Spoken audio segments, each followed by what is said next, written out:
Alt 87.9.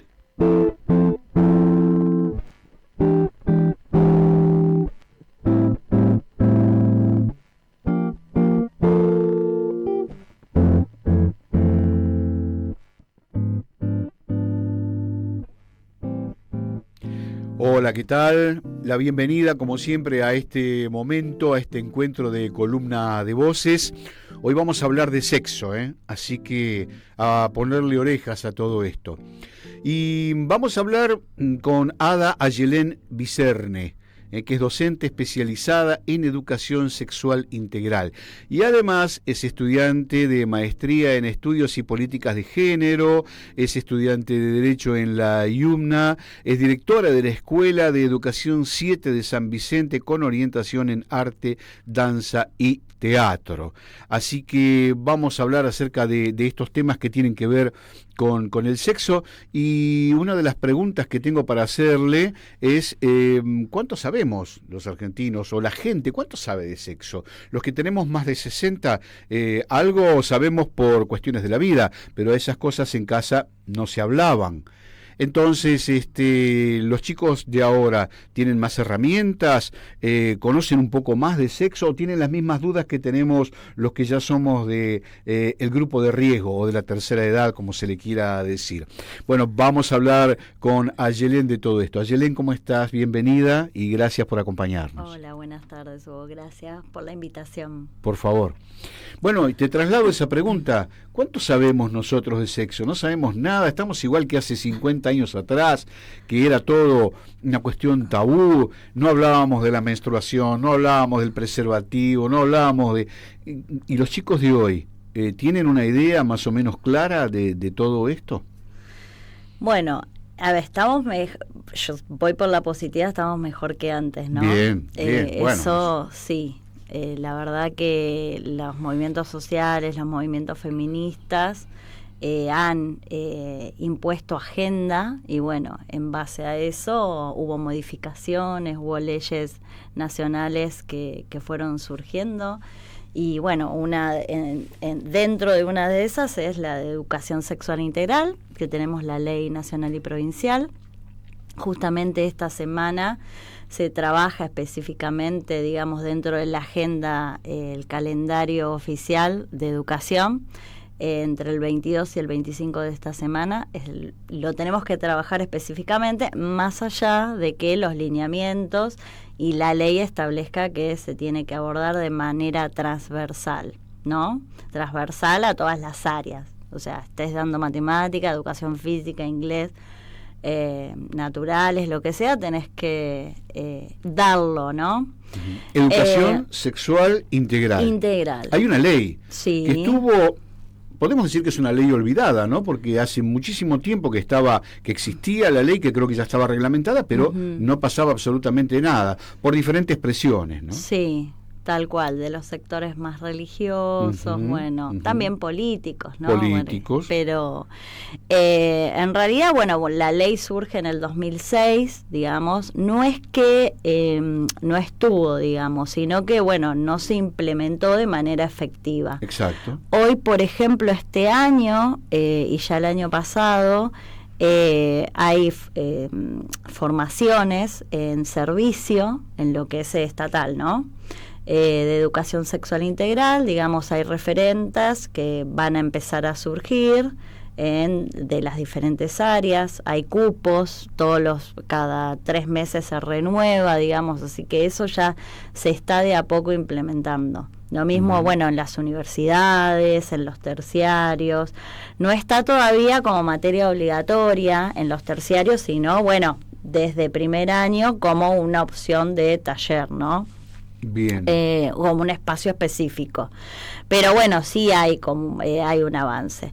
Y la verdad que, bueno, lo que hace la ESI es, digamos, generar ese espacio de escucha, diálogo, referido a lo que vos decías, ¿no? Bueno, hay una parte, si bien que se habla de específicamente de lo que es sexo, prácticas sexuales, pero también de las orientaciones sexuales, de las identidades de género, la afectividad, los derechos, ¿no? Esto de informarnos y de concientizarnos de qué derechos adquirimos, ya sean derechos a sexuales reproductivos y no reproductivos, la ley de interrupción voluntaria del embarazo, la ley 26.743 de identidad de género, ¿no?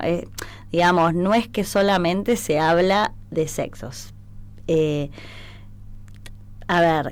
también qué temas, ¿no? Porque lo que se habla generalmente son, el uso correcto de los métodos anticonceptivos, ¿no? Dónde se pueden adquirir, en qué lugares, en los centros de salud, de atención primaria, hospitales.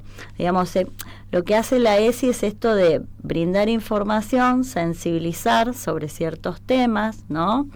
Concientizar y acercar también, cuáles son otros organismos estatales, ¿no? O del ámbito privado también, digamos, a dónde acudir como para para que nos acompañen en el desarrollo de la sexualidad, digamos. La ESI sirve como guía, ¿no? Es más orientativa. No hay respuestas, digamos, en lo que respecta a la sexualidad. Cada persona, digamos, va construyendo su sexualidad. No hay un ideal. Y sí, lo que sirve el espacio también es para erradicar prejuicios, tabúes. Vos hoy decías, antes había educación sexual, sí lo había, no de manera integral, como hoy, esa es la diferencia. Antes, siempre se dice que, de hecho yo cuando estaba en la secundaria se daba una charla de Johnson, no sé si se puede decir la marca. Sí, lo que quieras puedes decir. Pero del espacio de Johnson y Johnson, donde te daban las toallitas, las chicas, era una charla privada que no estaban con los varones, ¿no? Era como una manera media burda, estigmatizante, ¿no? Para nosotras, las que nos reconocemos como mujeres o en ese momento, no sé, hablar del lesbianismo era como medio disruptivo, pero sí se daban esas charlas que más se ajustaban a la cis, yo digo la cis heteronormatividad, ¿no? Ese régimen político, religioso y económico que es regulación de los cuerpos. Entonces, esa educación estaba para sostener, ¿no?, ese régimen político. Esa construcción. Exacto, sociocultural, digamos, ¿no? Hoy lo que se está dando con esta educación sexual integral es que no hay un ideal, no hay que regular los cuerpos, sino que se habla de diferentes construcciones de la afectividad, diferentes maneras de ser como personas, ¿sí? Ya salir de ese rótulo de género, de hombre-varón. De hecho, con la aplicación efectiva de la ESI en las escuelas, por ejemplo, tenemos, creo que acá en Adrogué, si no me equivoco, que he venido a dar unos talleres a la Escuela Nacional, he visto que hay baños que ya no tienen género, sino que es propiamente dicho baño, ¿no? Que ingresa cualquier persona, ya no se habla de varones, mujeres, esa manera binaria de construcción, ¿no? Y heterosexual, que responde justamente a ese régimen político y de reproducción también, ¿no? Claro. Y bueno, lo he visto en algunos restaurantes también, ¿no? Sí. Uno entra y debe, como el baño de casa, no hay un baño para mujeres y un baño para varones. No. Es el único baño que hay. Exacto. Ahí entramos todos. Sí. Eso hay que trabajarlo. A veces, cuando se piden algunos arreglos de baño en las escuelas, todo dice, baño nena, baño varones, hay que empezar a saldar esa parte ya, ¿no? Porque tenemos estudiantes que son personas trans, travestis, y que la escuela tiene que alojar. La ESI también sirve para eso, ¿no? ¿Qué les pasa a los adultos que no pueden, ¿no? Todavía concebir dentro de sus cabezas de que hay otro tipo de construcciones de personas, ¿no? De sujetos de derechos. Sí puedo decir que les cuesta más a los adultos. Sin duda. La verdad que los jóvenes, ya sean en secundaria de primer año, no tienen para nada prejuicios, digamos, lo tienen como saldada esa parte, ¿no? Te dicen, tengo a mi tía que es trans, tengo a mi tío que es travesti, o sea, es como que eso ya sí, mi hermana está es lesbiana resuelto. y no pasa absolutamente nada. Exacto, sí, mi tío vino con su pareja, son gays y, viste, son activistas, y vos te encontrás y decís, esto es espectacular, pero bueno, en los adultos es como que cuesta. Tenemos, los más grandes, tenemos una construcción muy sólida. Sí. Muy sólida, que viene con cimientos de miles de años. Sí. Y bueno, se hace muy difícil. Sí. Entonces, acostumbrarse, acomodarse a todo esto, bueno, pero por lo que me contás, tenemos aseguradas algunas generaciones que van a venir con menos prejuicios, con menos carga, con menos inconvenientes en ese sentido y con una mayor amplitud, ¿no? Con la cabeza un poquito más abierta. Sí, sí, sí, sí. Sí, los jóvenes se están expresando, eso es genial, porque bueno, también hay, lo digo desde la escuela, también en la escuela tiene que generar esos espacios de escucha, ¿no? Y de diálogo y de consenso también, que bueno, lo del consenso es como más difícil, pensando en las familias, que a veces, por ejemplo, a mí me pasó como directora, estando este año, que yo digo, bueno, el guardapolvo ya es algo que ya está, se tiene que eliminar, ¿no? Y bueno, una de las preguntas por parte de las familias era, y de algunos profes también, era, bueno, pero ¿qué pasa con la vestimenta? O sea, ¿van a venir como quieran? ¿Van a venir en pelota? Me decían. Yo decía, ¿cómo en pelota? ¿Cómo en pelota? Dice, sí, van a venir en pelotas, pero ¿qué? ¿Van a venir desnudos? O sea, uno, ¿no? Como que trata de interpelar eso que te están planteando. Y después le digo, bueno, hagamos la prueba. ¿Cuál sería el punto? Yo no creo que la verdad los jóvenes vengan, se expongan de tal manera, ¿no? Que vengan desnudas. Y me dice, no, bueno, van a venir con minifaldas, escotes. Bueno, ¿cuál es la mirada del adulto? Les preguntaba a esas familias, en que uno hace como una definición exacta de cómo viene vestida un niño o niña, o adolescente o joven en este caso, ¿no? Esto lo preguntaban los padres, ¿no es cierto? Sí, sí, sí. Surgieron así situaciones de que venían indignadas diciendo, viene en pelota porque vino con un jean ajustado que le clavaba no sé qué, y yo digo, ¿en qué momento su mirada, señora, bajó de la vista de ese niño o niña, ¿no? O adolescente?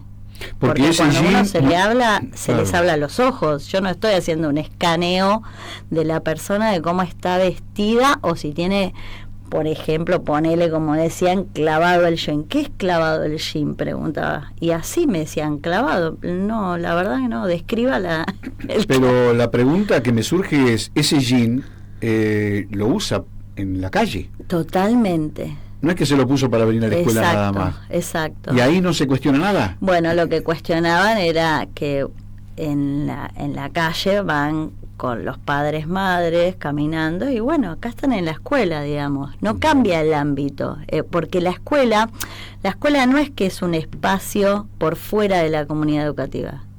La escuela está dentro, es parte. Entonces, como yo le planteaba, como su hija se viste después de que sale de la escuela, ¿cuál sería el problema de que esté vestida de la misma manera en la escuela, digamos? No hay esta idea de tapar los cuerpos por sí, no existe. Alguna vez escuché que los guardapolvos igualaban, ¿no? Sí. Que de pronto decir, bueno, en la escuela pública muy hay gente que estaban, claro, es cierto, sí, bueno, fue lo que escuché. Sí. Digamos, había chicos que estaban mejor vestidos que otros porque, bueno, tenían distinto poder económico los padres, sí, y el guardapolvo nos hacía iguales a todos, ¿no es cierto? Bueno, es un punto, se puede discutir, se puede debatir, Sí. pero también es cierto que muchas de estas costumbres, bueno, están sujetas a cambio, porque pasa el tiempo, ¿no es cierto? Sí. Y hay otra mirada. Y sí, y aparte para desterrar las desigualdades, vos fíjate que un guardapolvo hoy está creo que 8.000, 5.000 pesos, es inaccesible, digamos, ¿no? Y después, no sé, bueno, yo estoy muy en contra del guardapolvo ya desde mi adolescencia, digamos, porque no usaba guardapolvo. En mi escuela secundaria en Cava, en la Escuela Nacional de Danzas, digamos, íbamos vestidas de particular, normal. Claro, sí, con la ropa que usábamos todos los días. Y a ver, el punto del guardapolvo también es tapar el cuerpo en desarrollo, ¿no? Ajá. Y que no todos tienen las mismas etapas o los mismos momentos de desarrollo. Y que en realidad yo creo que el tapar el cuerpo de los jóvenes corresponde más a un deseo de los adultos, ¿no? Y bueno, ahí tenemos un problema. Porque los jóvenes no tienen ese prejuicio con los cuerpos, la ropa, digamos, que se deseen dos jóvenes sería como lo natural, ¿no? De la misma edad. El punto es cuando ese adulto te pide que el joven o la jovena se tape su cuerpo porque va a producir algo. Entonces mi pregunta a ciertos docentes que decían, bueno, las jóvenes no pueden venir como musculosa porque provocan, yo les preguntaba, ¿a quién provoca? Porque si provoca a un compañero, digamos, de la misma edad, es parte de cómo te gustan las personas, digamos, que puede ser lo físico, no, después lo intelectual, bueno, después hay otros gustos, ¿no? Pero digamos, si interpela a un adulto, y bueno, ahí ya estamos lindando lo pedófilo, ya es algo más complejo, ¿no? Sin duda. Y ahora, volviendo al tema de la ESI, de la educación sexual integral, nos encontramos con que los chicos están interesados en recibir esta educación, estos talleres. Cuando vos me decís talleres, me da la sensación de que la implementación de esta ley no tiene un peso específico muy fuerte, porque lo toman como un taller, como algo extracurricular. Sin embargo, la transversalidad a la que igual vos te referías me indica a mí que debería ser tratada con la seriedad y el peso que le corresponde a la matemática, a la historia, a la geografía. ¿Esto es así? ¿Se toma de esta manera en las escuelas? ¿Los directivos lo tienen claro a esto, o en ellos también, en los directores o directoras, hay algún prejuicio con respecto a este tema? Bueno, son muchas preguntas. Muchas preguntas juntas, perdón. Si hay prejuicio, sí. Bueno, yo en este caso, como soy especializada en ESI, digamos, es como que a principio de año propuse por cuaderno, ¿no?, comunicados al personal, que se tenía que planificar por proyectos transversalizando la ESI, digamos. Eso en realidad no es que se me ocurre a mí, sino que surge de la ley. De la ley. ¿Sí? Ese es, digamos, al ideal al que tenemos que aspirar y al que tenemos que trabajar para que eso se efectivice.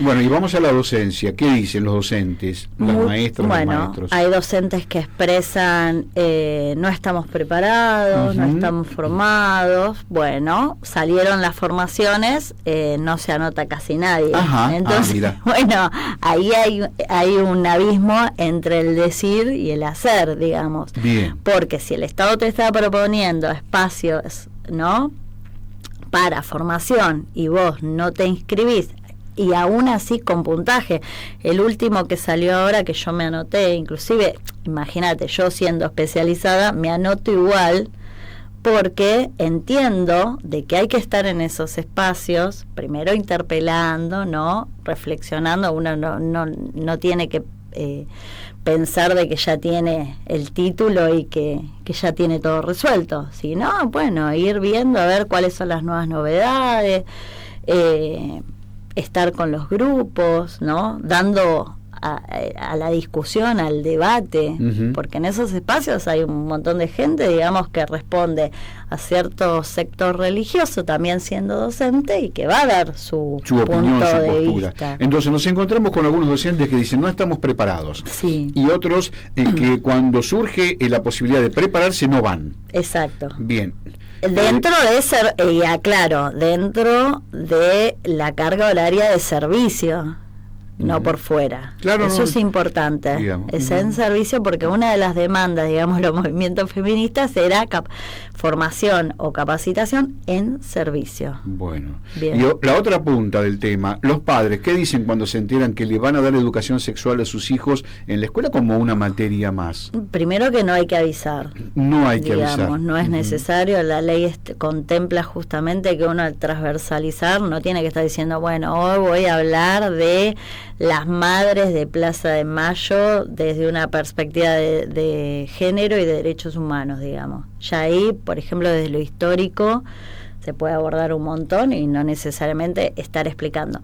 Creo que sí surge en algunas escuelas la necesidad de seguir avisando, entre comillas, ¿no? Informando a las familias sobre algunos temas específicos. Por ejemplo, la cuestión de los métodos anticonceptivos, la prevención de embarazos no deseados ni planificados y la prevención de infecciones de transmisión sexual o de HIV. Sí. Porque ahí es sí, como el punto álgido, digamos, ¿no? Donde se arma el tole-tole de las vienen familias. los padres a decir sí o no o algo. Exacto. Ajá. Sí, ahí sí. Que generalmente o lo aborda la profe de biología o de naturales, sociales puede ser, y ahí, bueno, yo apelo más que nada a los talleres específicos,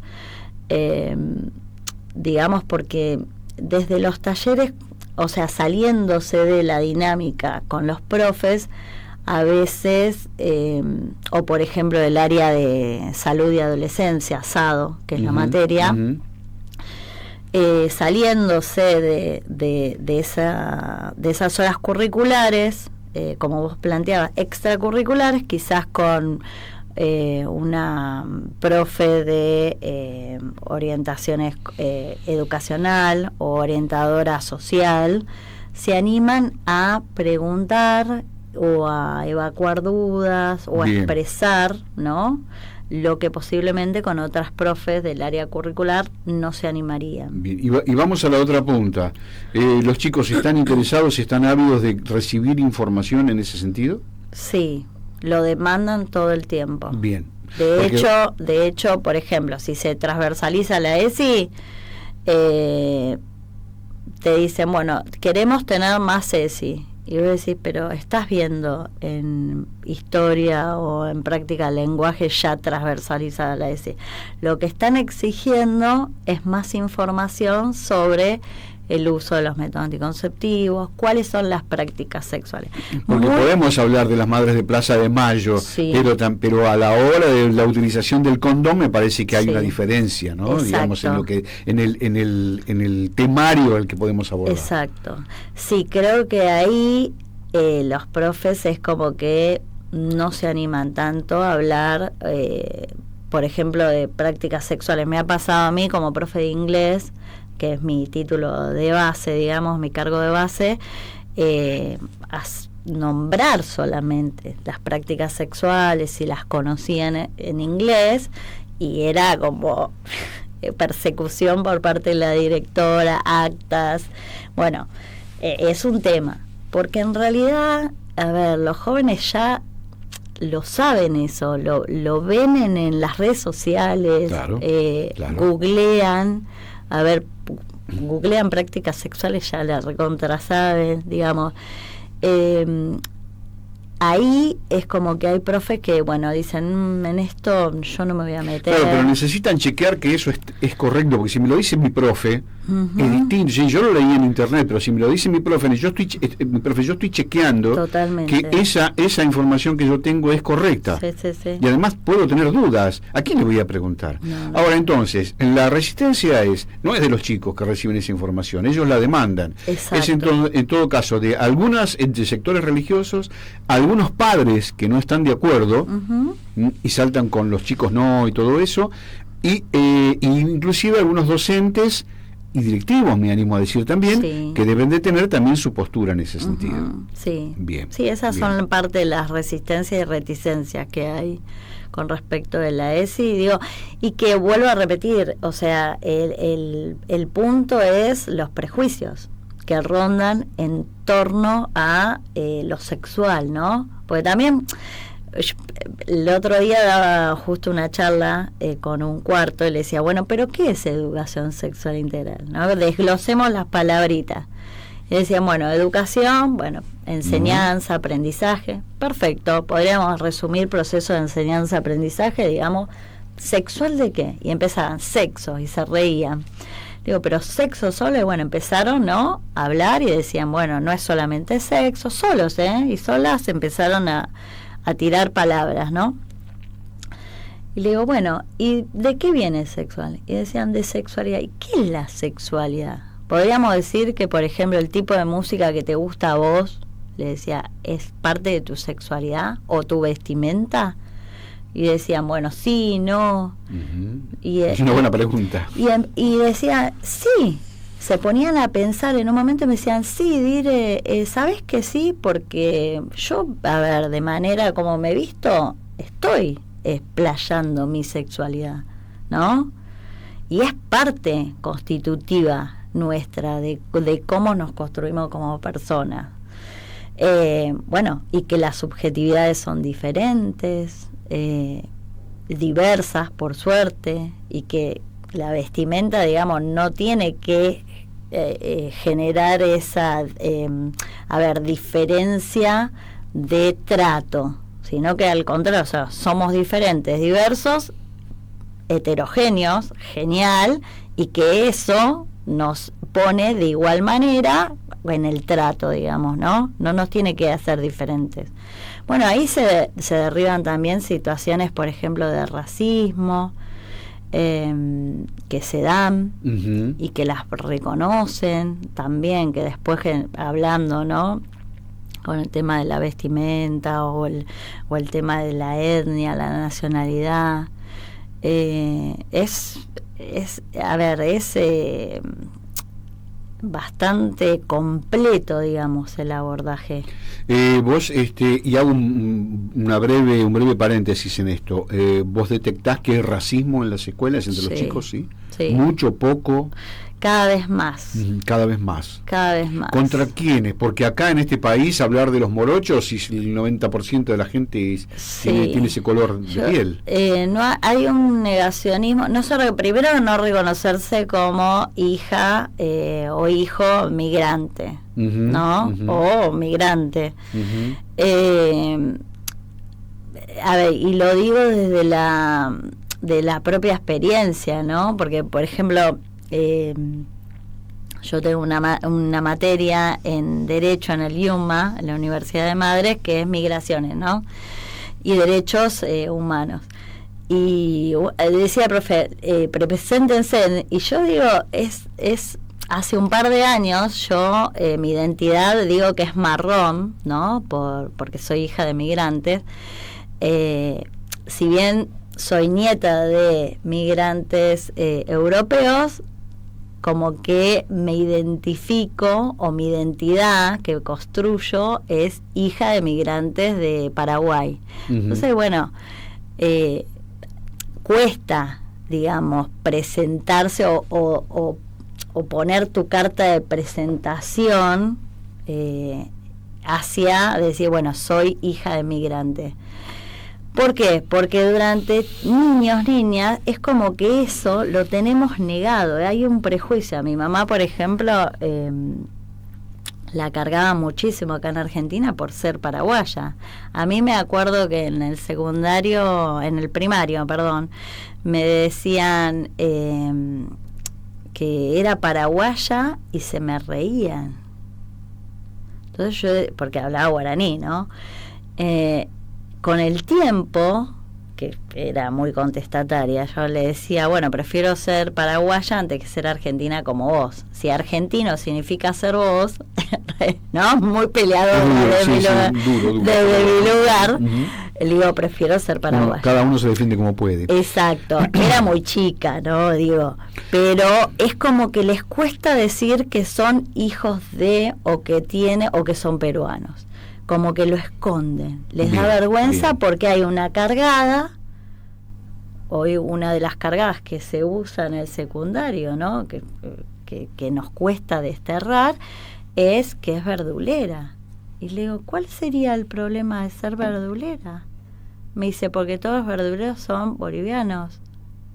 Es una cosa, o sea, que se construyó ahí, ¿no? Que tiene que ver primero con la piel, con la nacionalidad, y es racista. O sea, bien. No encontrarse en esa piel, como vos decís, bueno, vos calculo que te considerás que tenés tu identidad marrón, igual que yo. Bueno, le digo, o sea, pensar de que no somos blancos porque nos ponemos al sol. Yo le digo a mis estudiantes, vos si te pones al sol y te pones morochito porque tu identidad es marrón, no es blanca. Me dice, no, pero sos blanca. No, yo no soy blanca.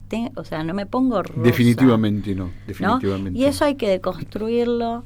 Es bastante difícil. Les cuesta mucho a los profes también hablar, tener una mirada también antirracista. Como que queda la cargada en el aula y, bueno, el pensar en omitir esa cargada, ¿no? O esa discriminación, porque es una discriminación, esa discriminación es peor, se va cristalizando, entonces hay que intervenir inmediatamente. Constantemente. Sí. Bueno, hacía este paréntesis porque esto que también es un prejuicio y tiene mucho que ver con el tema de la educación sexual, que también está llena de prejuicios. Bueno, si hay de estos, puede haber de otros, ¿no es cierto? Sí. Vos me decías que los chicos en general no tienen tanto prejuicio con respecto a la identidad de género, cómo se perciben sus compañeras o compañeros, en fin. Pero deben de tener dudas con respecto a la educación sexual. ¿Qué es lo que más te consultan? ¿Qué es lo que más te preguntan a la hora de tener una charla o una clase de ESI? Lo que más preguntan es, o que se embarullan, es lo que es el sexo biológico, que lo tienen muy binario, ¿no? Establecido. O sea, ellos piensan que se nace varón y se nace mujer y que después, bueno, una persona se hace trans.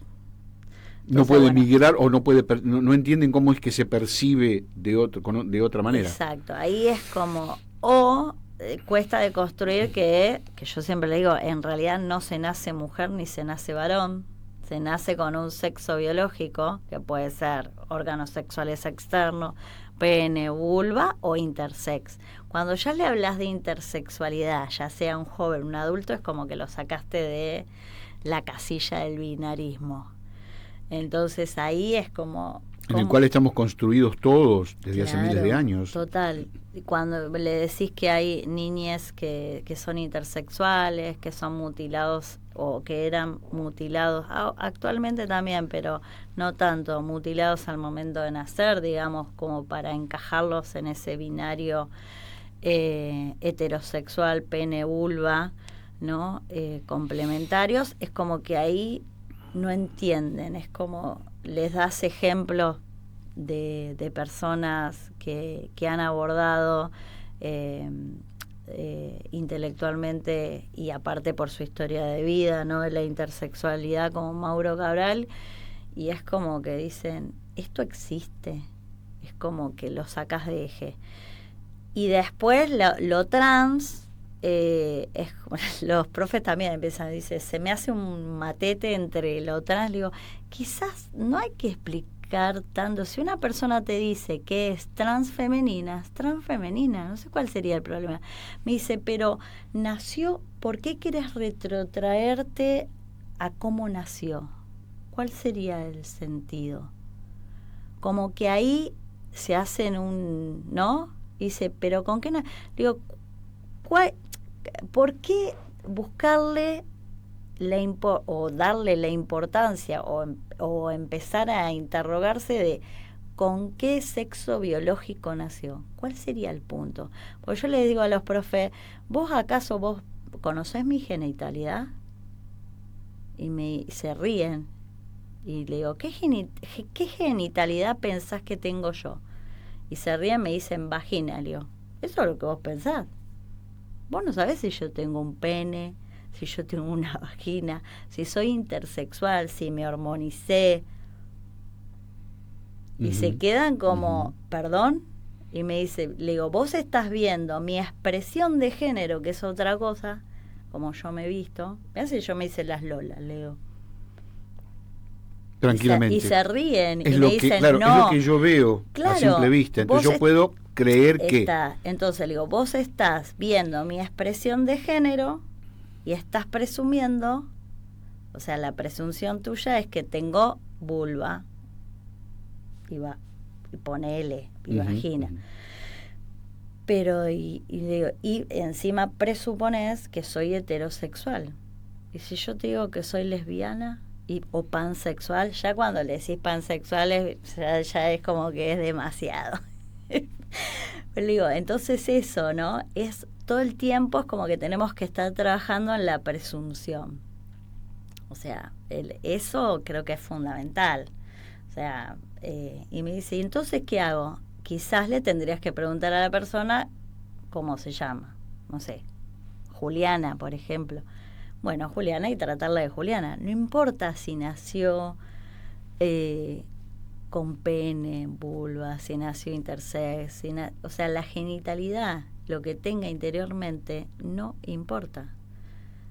Entonces es como que, bueno, eso es lo que más, digamos, cuesta, ¿no? De construir eso. Como que no hay, o sea, vos le planteas que no hay nada lineal, definitivo ni determinante en lo que es la construcción de las sexualidades, ¿no? De las personas. Entonces, como que o una persona que ha sido lesbiana de pronto es pansexual o después fluye a heterosexual, ¿no? Porque la persona puede ir diciendo, bueno, ahora soy, ¿y qué pasa? Sí, en los jóvenes casos, sí van cambiando, y que está genial, porque no hay nada definitivo. Pansexual.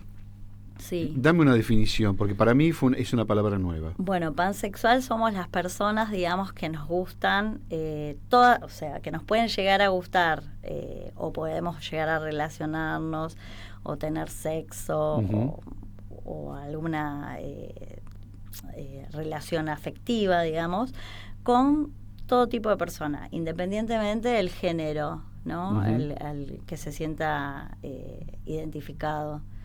Digamos, podemos estar con una persona trans, podemos estar con una persona travesti, podemos estar con una persona, en realidad. Perfecto, con cualquier persona. Con cualquier persona. Claro. Es lo que en una época se llamaba bisexual o algo así, pero esto es un concepto un poco más amplio, ¿no es cierto? No, bisexual, bueno, lo que pasa es que bisexual está más recortado lo que es hombre-mujeres. Ajá. Entonces, bueno, pansexual es como que trasciende lo binario y puede estar con una persona lesbiana. Con quien se presente. Vos desees, digamos, perfecto. Se rompen las estructuras. Es bien abarcativo. Bueno, después está lo sapio sexual también, que son las personas que les gusta, ¿no? Relacionarse con personas, digamos, desde lo intelectual también. Hay diferentes categorías. Cada uno creo que se va elegir una categoría, por así decirlo, ¿no? Sentirse parte de esa categoría también habla de un posicionamiento político importante, ¿no? Bien, no es lo mismo decir soy mujer que soy lesbiana. Digamos, me corro diciendo soy lesbiana, me corro de la categoría mujer y bueno, habla de mí, ¿no? Por eso ahí también hay una una discusión fuerte en que ya lesbianismo no es más una orientación sexual para algunos sectores de militancia, y para otros decir, no, nosotros somos una identidad de género, política de lesbiana. Entonces, me parece que ese debate está bueno, profundiza la discusión, está piola. Necesitamos mucho tiempo para seguir hablando del tema, pero en síntesis y a través de tu experiencia, la educación sexual en las escuelas está presente de alguna manera. Tiene algunos sectores que no están a favor, algunos abiertamente en contra, y otros que directamente se hacen los distraídos a la hora de planificar o de prepararse para poder dar esa materia. Sin embargo, hay una demanda por parte de los estudiantes que sí, que quieren saber y que les interesan y que seguramente han buscado por su cuenta algunas dudas, ¿no es cierto?, para tratar de sacarse dudas. Y me decías entonces que la escuela, por lo menos en la que vos estás a cargo, en ese sentido se avanza. Sí, se está avanzando. Bien. ¿Y en otras escuelas ves que hay una idea así, por lo menos a través de los directivos? Digamos, ¿hay una idea en ese sentido? ¿O todavía te encontrás con directivos que también dicen, no sé si quiero hacer esto, si le voy a dar bola a esto? No, hay trabajo. Primero, que es una obligación nuestra, digamos, es un deber garantizar la educación sexual integral, digamos, como directivos. Es parte de nuestra gestión. Sí hay, bueno, vuelvo a repetirte, algunos temas. Eso y bueno, y otro tema que está así como medio, ¿no?, en retroceso debido a algunas manifestaciones de algunos candidatos políticos partidarios de la nueva elección, es la interrupción voluntaria del embarazo. Algo que ya estaba, ya hay una ley, ya está definido todo eso, hay una posición, pero bueno, si quiere retrotraer, quieren... Vos pones el pañuelito en la escuela, el verde, y ya es como que no está trabajada esa parte. Salió la ley, todo, está la ley, pero en la conciencia de la gente todavía no hay una definición, o hay posiciones muy duras. Yo creo que sí, que hay definiciones, ¿sí? No la dicen, digamos, pero el omitir es una definición política también, la omisión, digamos, ¿no? Lo omito porque no lo digo, mejor no les doy la información.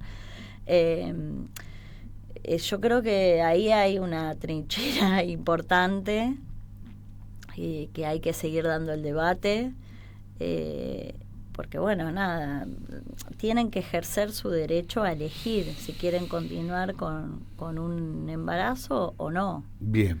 Y que bueno, en el cuerpo de cada persona las ideas de otras no tienen injerencia, digamos, ¿no? Mi cuerpo, mi decisión, eso tiene que quedar clarísimo. Y también es un eje importante, mi cuerpo, mi decisión, de la educación sexual integral, digamos, está todo entrelazado, ¿no? Y bueno, nada, y pensar también que la ESI vino a transformar qué es lo instituyente dentro de lo instituido, y que esa banderita se la apropiaron los jóvenes. Y me parece que eso, y los jóvenes y algunos docentes que acompañan muy bien, y directivos también que acompañan. Bueno, así que podemos decir que en ese sentido estamos un poco mejor que hace unos 40 años, 50 años. Pero siempre lo que está por venir va a ser mejor. Ayelén Vicerne, educadora, y además es una especialista en educación sexual integral. Gracias por haber venido. Seguramente vamos a volver a conversar porque hay muchos temas, y cuando uno aborda alguno de ellos surgen nuevas dudas, pero eso está bueno porque el tema se mantiene activo y vigente. Así que te agradezco mucho esta primer visita, y bueno, ya nos volveremos a encontrar. Buenísimo, cuando quieran. Gracias. Y gracias a ustedes también por estar allí. Nos despedimos hoy y nos vemos en un próximo encuentro de Columna de Voces. Hasta cualquier momento.